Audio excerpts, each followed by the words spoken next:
Hello and welcome to the program. I'm your host, Neal Howard, here on Health Professional Radio. Glad that you could join us. Contributing to our series on the NAMS annual meeting in Philadelphia is being held this month, October.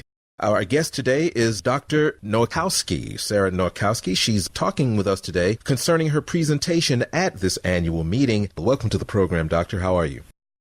Good. Thank you for having me. Give us a bit of background about yourself, and we'll jump right into menopausal insomnia and some of these other symptoms of depression in menopausal women, okay? So, as you said, I'm Sara Nowakowski, and I'm a clinical psychologist, and I'm board certified in behavioral sleep medicine. I work at University of Texas medical branch in Galveston, and I'm a clinical psychologist and a professor there in the Department of Obstetrics and Gynecology, as well as the Department of Psychiatry and Behavioral Science. What I do is mainly research. I study sleep and women's health, and I have a small clinical practice part-time where I'm seeing women, menopausal women, and just women in general in our women's health clinics for more, psychological things like depression, anxiety, and sleep problems that they're having. Now, are you specializing in treating women who are menopausal, post, or pre, or is it just basically any woman who's having some trouble with sleeping and things of that nature and depression?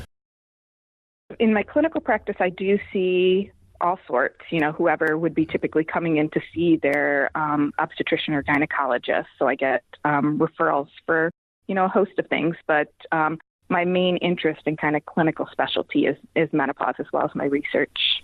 So menopausal insomnia, I'm familiar with insomnia in general. What is it about menopausal insomnia, other than the obvious, that separates it from other types of insomnia? Yeah, in terms of how we treat it, not too much is different. But it's kind of obvious that, during that period of life, for whatever reason, we have a lot of research studies that are kind of epidemiological studies, nationwide studies that demonstrate that there's just an increase in insomnia and in that symptom as women are transitioning through menopause. And when those kind of bothersome hot flashes and some of the other symptoms go away, we're finding that the insomnia is not alleviated, that it actually rises in postmenopause. So during that time point, we just have really high numbers. Anywhere from 35 to 60% of women are reporting insomnia symptoms during that period of their life. So just the higher prevalence rate of it, with everything going on with hormonal fluctuations and, aging and other things that go along with it. And it may present a little bit differently. I specifically was interested in my study looking at the intersection of nocturnal hot flashes occurring at night with the insomnia and how they're related and how does that improve. And then, we just kind of tweak our intervention to kind of tailor to both of those things.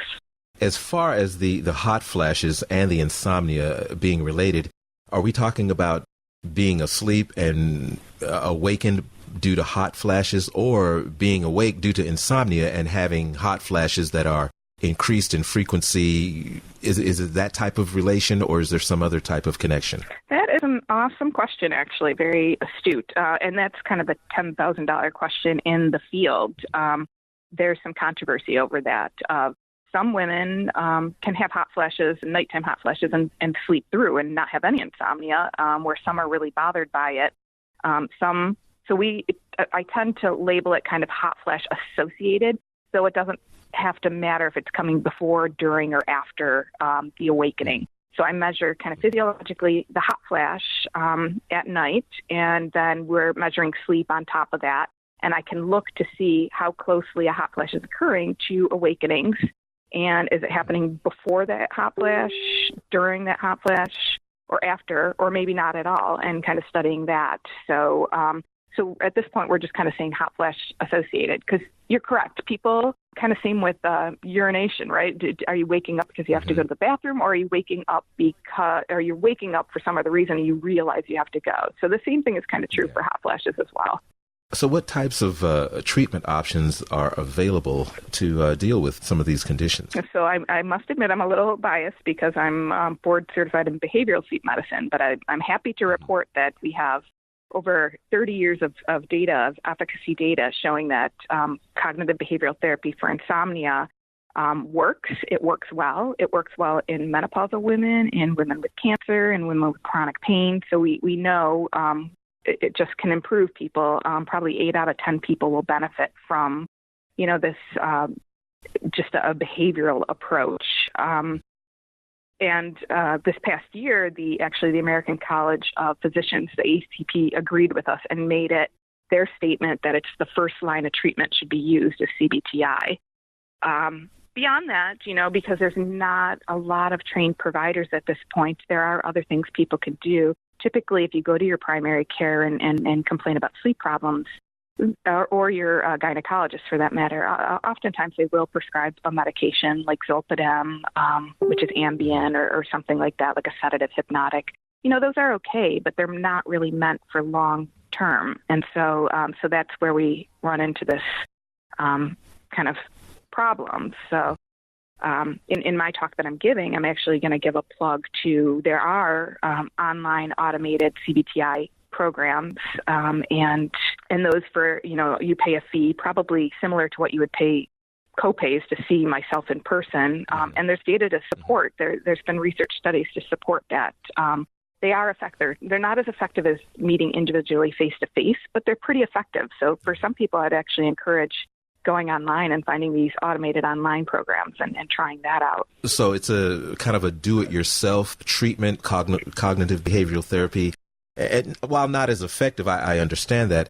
In your experience, have you talked with women who have tried that and decided that they better come and see you for, more effective results? Or is it pretty much once they get a handle on it, they're okay with it? That's still being kind of figured out in my field, I would say. We're trying to figure out kind of this trickle-down dissemination of who is appropriate for what level of kind of care.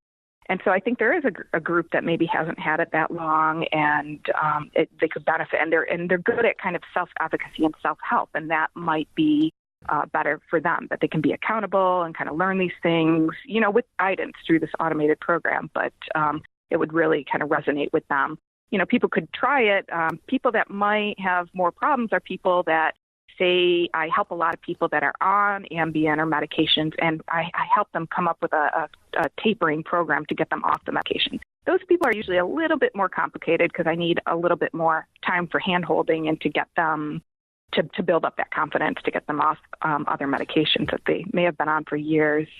Other complicating factors, like maybe hot flashes might be something, or if they're undergoing a serious stressor or have a cancer diagnosis, things like that might just, or even medications, can complicate things, and I have to kind of rethink my treatment plan, and I do tailor it to each person. So things like that, if you have other, mitigating comorbidities that might be, or your insomnia seems really severe, then it might be better to kind of reach out to a provider. Talk briefly about the alleviation of some degree of the depression once the insomnia is addressed. Yeah, so this is what I'm really excited about for my presentation, and I think why it was considered a top-scoring abstract was that we are finding that, so my intervention was just this, cognitive behavioral therapy for insomnia, but it was tailored to menopausal women. So we kind of folded in cognitive behavioral therapy for hot flashes as well, and kind of addressing thoughts and behaviors for the hot flashes. And I was happy to learn, to find out that we had a few depression outcome measures, one that was self-report from the patients and their symptoms, and one that was kind of a little bit more objective, that was a clinician rated, that they have an interview and they determine your level of symptoms. And both of those actually decreased significantly just by treating the insomnia and the hot flashes. So we know we can reduce depressive symptoms, not even by really an intervention for depression. We weren't targeting that specifically.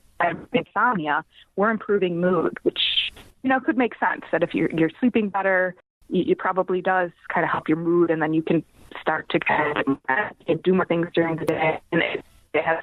Some exciting news for women who are dealing with menopause, insomnia, and depression. Yeah. Great. Well, I'm glad you could come in and talk with us in our ongoing series on the North American Menopause Society's annual meeting being held in Philadelphia this month. Dr. Sara Nowakowski, thank you for coming in. I'm hoping you'll come back in some future segments and talk with us again. Great. I look forward to it. Thank you very much. You've been listening to Health Professional Radio. I'm your host, Neal Howard. Transcripts and audio of the program are available at healthprofessionalradio.com.au and also at hpr.fm. You can subscribe to the podcast on iTunes, listen in, and download at SoundCloud. And be sure and visit our affiliates page when you visit us at healthprofessionalradio.com.au and also at hpr.fm.